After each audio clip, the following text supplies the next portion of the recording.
Creación clase Entity.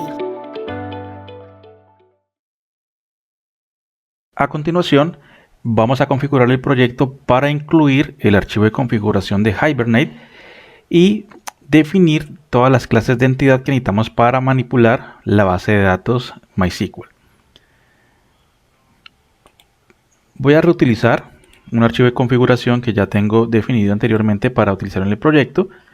Recordemos que debe copiarse en la raíz del directorio de recursos del proyecto. Aquí está. Y examinamos nuevamente las propiedades. Entonces, este archivo de configuración que tiene su etiqueta, que es una configuración para Hibernate, tiene definido dentro de la etiqueta Session Factory, que es el que nos va a permitir, el objeto que vamos a definir más adelante, que nos permitirá establecer sesiones para hacer toda la manipulación de la base de datos. Tiene definidas las propiedades, el driver class, que será mi driver para, en este caso, una base de datos MySQL. La conexión de la URL, entonces estoy corriendo en mi máquina local, en el puerto 3306, este es el nombre de la base de datos. Y estos son unos atributos adicionales para que en el momento de depuración no vaya a generar error. El usuario con el que me conecto es root. Y aquí el password, en mi caso, es un password que no está vacío, no tiene. Si tuviera, tendría que incluirlo ahí. Y solo voy a establecer una conexión con el JDBC, con esta aplicación. Utilizaré el dialecto de MySQL, definido en Hibernate. Voy a utilizar esto para poder ver en los mensajes cuáles son el conjunto de sentencias SQL que están siendo ejecutadas por Hibernate. Y vamos a utilizar el contexto por defecto thread. El archivo de configuración está listo. Bien, enseguida lo que voy a hacer es que, como lo que vamos a hacer es conectarnos con una base de datos MySQL, yo tengo acá corriendo en la base de datos prueba una tabla usuario que está especificada con estas características. Un user ID, que es una columna que maneja números enteros, username para tipo varchar, user password para varchar. Entonces, como yo necesito mapear esto, necesito crear una clase de entidad en Java que me permita mapearlo de forma correcta. Entonces, para eso voy a ir aquí al proyecto, voy a crearme un nuevo paquete donde voy a alojar esas entidades. Voy a llamarlo com.ejemplo.entidades. Ese es el nombre del paquete de Java. Y aquí dentro de este paquete voy a crearme mi clase entidad. En principio es una clase normal, común y corriente. Y vamos a especificarle las anotaciones a medida que lo vamos construyendo. Entonces esto será la tabla usuario. Entonces voy a crearme una clase Java llamada usuario. Entonces acá voy a especificar, ya hablando de entorno de programación orientado a objetos, todos los atributos que me permitan reflejar cada una de las columnas definidas. En este caso tengo 3, user ID. Entonces voy a crearme un atributo para manejar el user ID. Entonces notación Java, camel case, voy a colocarlo así. Lo mismo voy a hacer con los otros que son el user password y el user name, que son de tipo cadena de caracteres. Entonces serán en Java un string username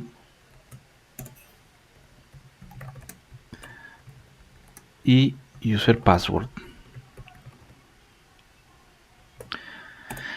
Hasta ahora es una clase normal.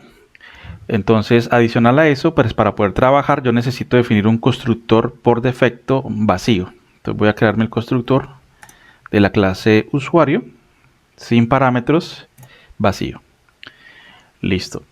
Y enseguida lo que voy a hacer es definir los métodos set y get, normal como lo haría con cualquier clase Java, para poder manipularla directamente.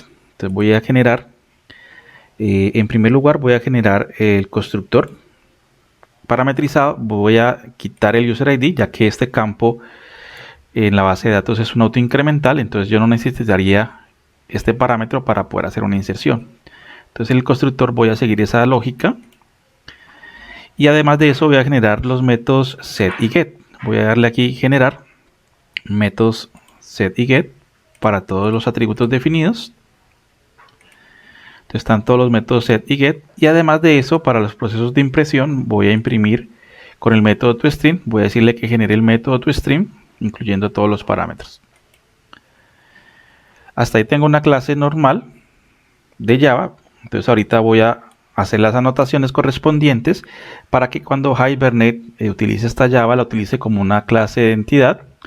Entonces voy a especificarle acá en la parte superior que va a ser una entidad. Entonces le especifico la anotación entity. Miren que ahí yo cuando le doy control espacio me sale que de utilizar la importación de la persistencia de Java. En segundo lugar voy a especificar que esto es una tabla. Entonces vamos a colocar la anotación table. Entonces acá voy a especificarle que table. Normalmente cuando trabajamos en Java pueden ser que los nombres de las tablas y los nombres de las columnas se modifiquen. Entonces yo puedo utilizar el atributo name para hacer el match correspondiente. Entonces en el caso, mi tabla, pues yo la llamé usuario, es el mismo nombre, en minúsculas, digamos voy a ser estricto. Y ya está definida esta clase usuario como una clase de entidad. Enseguida lo que voy a hacer es definir el mapeo correspondiente para los atributos. Miren que los atributos yo los cambié los nombres, hay una variación mínima. Pero entonces, independientemente si hay una variación mínima o no, voy a especificar las respectivas notaciones siguiendo el orden estricto. Entonces, en primer lugar, esto, que es el user ID, correspondería con una llave primaria en la base de datos, en esta tabla específica. Entonces voy a colocarle que es un ID. Y también, además de que es un ID, pues es una columna. Entonces voy a mapearlo como una columna. Voy a especificarle cuál columna es la que vamos a mapear. Entonces vamos a decirle que la columna que vamos a mapear es user ID.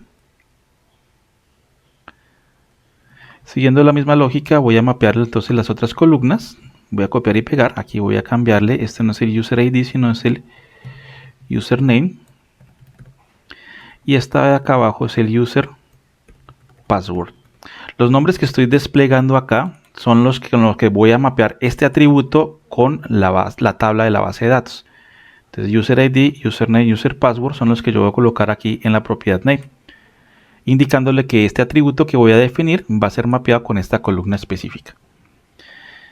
Y con esto ya terminamos de definir lo que es la configuración de Hibernate y ya tengo definidas las clases de entidad a utilizar en la aplicación. Ahora en adelante lo que queda es construir ya el código Java que me permitirá a mí hacer un proceso de inserción, eliminación, actualización en la base de datos directamente, utilizando como referencia la configuración y mis respectivas clases de entidad.